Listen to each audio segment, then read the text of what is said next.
Hello friends, welcome to your own channel daily stock. तो आज हम आपको बताने वाले हैं दिलीप बिल्डकॉन का कंप्लीट शेयर एनालिसिस। तो आप वीडियो को एंड तक ज़रूर देखिएगा, तभी आपको पता चलेगा कि आपको इस शेयर में निवेश करना चाहिए या नहीं करना चाहिए।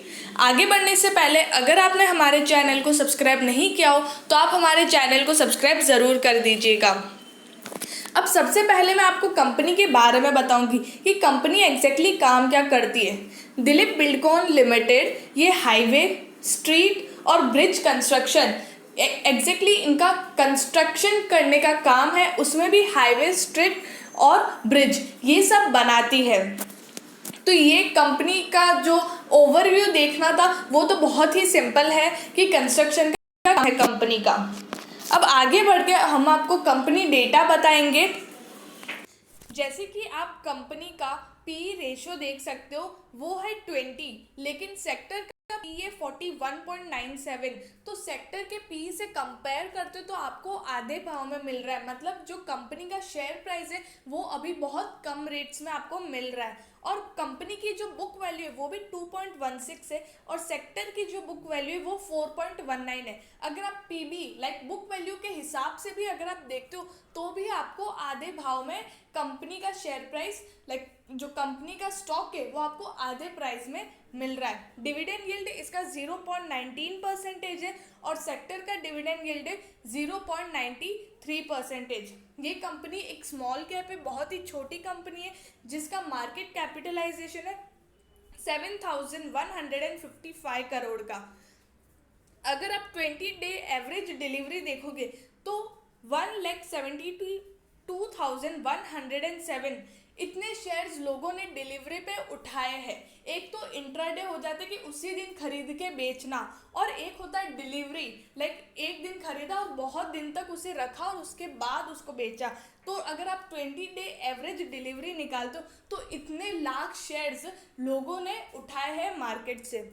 और इसका बीटा है 1.04। इसका बीटा थोड़ा अच्छा नहीं है क्योंकि अगर मार्केट नीचे गिरता है तो ये 1.04 के बीटा से नीचे जाएगा। लाइक कम जो शेयर प्राइस है स्टॉक का वो 1.04 के बीटा प्राइस से नीचे जाएगा और वाइस वर्सा अगर मार्केट ऊपर जाता है तो ये 1.04 के बीटा से ऊपर जाएगा। अब आपको फाइनेंशियल ट्रेंड बताएंगे। यहाँ पे हमने 4 साल का फाइनेंशियल ट्रेंड बताया हुआ 2017 से 2020 तक, जहाँ पर आप इसका रेवेन्यू देखोगे मतलब कि सेल्स, तो वो हर साल इंक्रीज हो रहा है। 2017 में 5.33 करोड़ का इंक्रीमेंट है। उसके बाद 2018 में 7.97 करोड़ का, मतलब 2017 से 2018 बहुत ही अच्छा इंक्रीमेंट हुआ है रेवेन्यू में। 2018 से 2019 में भी बहुत अच्छा इंक्रीमेंट हुआ है रेवेन्यू में 9.46 करोड़। लेकिन 2019 से 2020 में हुआ इंक्रीज है लेकिन इतना ज़्यादा इंक्रीज नहीं हुआ, 9.46 करोड़ से 9.83 करोड़। जहाँ पे आप इसका प्रॉफिट देखोगे तो वो इतना अच्छा नहीं है। 2017 में इसका प्रॉफिट था 0.35 करोड़, लेकिन 2018 में इंक्रीज हुआ है अच्छा खासा 0.57 करोड़।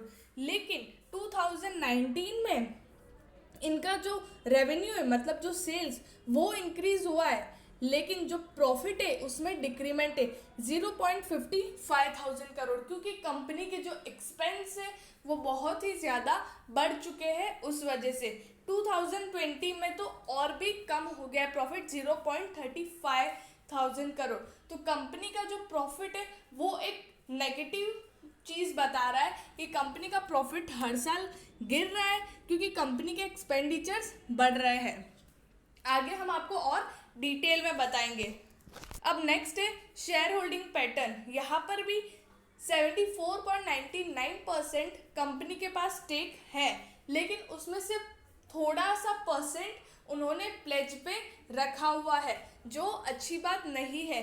लेकिन अगर आप उसके पिछले क्वार्टर या उसके 2-3 क्वार्टर के पिछले क्वार्टर से कंपेयर करते हो तो इन्होंने अपना जो प्लेज वाला जो स्टेक है वो डिक्रीज किया है।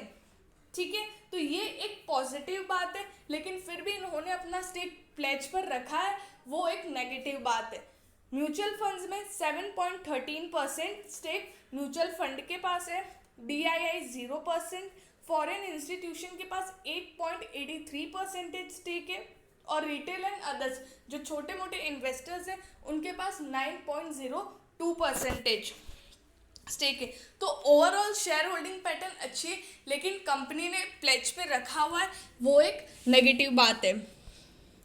अब बात करते हैं रेवेन्यू स्टेटमेंट की। सेल्स अगर आप देखोगे मार्च 2020 का, तो कंपनी का सेल्स था 2729 करोड़ का, और वो जून 2020 में बहुत ही ज़्यादा डिक्रीज होके 2099 करोड़ पे आ गया, और सितंबर 2020 में भी इतना ज़्यादा इंक्रीज नहीं हुआ। जून 2020 में समझे क्योंकि लॉकडाउन था, उस वजह से डिक्रीज हुआ और बहुत सारी कंपनी की सेल्स डिक्रीज हुए, लेकिन सितंबर 2020 में वहाँ पर भी इंक्रीमेंट नहीं है, मतलब बहुत ही कम इंक्रीमेंट है, 2186 करोड़ का। अदर इनकम कांस्टेंट की तरह है, तो टोटल इनकम अगर आप देखोगे 2740 करोड़ इन मार्च 2020, और सितंबर 2020 में 2197, और कंपनी के आप एक्सपेंडिचर्स देखोगे तो वो भी बहुत ज़्यादा है। तो earning before interest and tax जो मेन इनकम है कंपनी की, वो अगर आप देखते हो तो 543 करोड़ इन मार्च 2020, और सितंबर 2020 में 347 करोड़। अब उसमें से भी अगर आप इंटरेस्ट और टैक्स जो कंपलसरी होता है डिडक्ट करना, वो अगर आप डिडक्ट कर लो तो नेट प्रॉफिट बहुत ही कम हो जाता है। 190 करोड़ मार्च 2020 में था, और सितंबर 2020 में उनका नेट प्रॉफिट कितना है 17 करोड़, जो बहुत ही कम है, बहुत ही ज़्यादा डिक्रीमेंट में है। अब रिटर्न रेशोज देखेंगे तो रिटर्न रेशोज भी काफ़ी हद तक देखें तो बहुत ही गंदे हैं, लाइक नेगेटिव है। Return on equity, overall equity पे कितना रिटर्न मिलता है, तो मार्च 2018 में 25.37% था, उसके बाद 19.51%, और मार्च 2020 में 11.21%। तो कंपनी का रिटर्न ऑन इक्विटी हर साल डिक्रीज हो रहा है, जो एक नेगेटिव व्यू देता है। ROC, return on capital employed, overall जो कैपिटल है उसके प्रॉफिट पे कितना रिटर्न मिलता है। अगर प्रॉफिट ही कम होगा तो रिटर्न ऑब्वियसली कम होना ही है। तो 20.16% इन 2018, 16.97% इन 2019, और 15.91% इन 2020। तो कंपनी का ROC भी हर साल डिक्रीज हो रहा है। रिटर्न ऑन एसेट्स देखेंगे तो वो भी डिक्रीमेंट में है। जो कंपनी के एसेट्स है उस पर कितना रिटर्न मिलता है, तो ये भी डिक्रीज हो रहा है। 5.15% इन 2018, 3.79% इन 2019, और 2.13% इन 2020। तो कंपनी के रिटर्न ऑन एसेट्स भी हर साल डिक्रीज हो रहे हैं।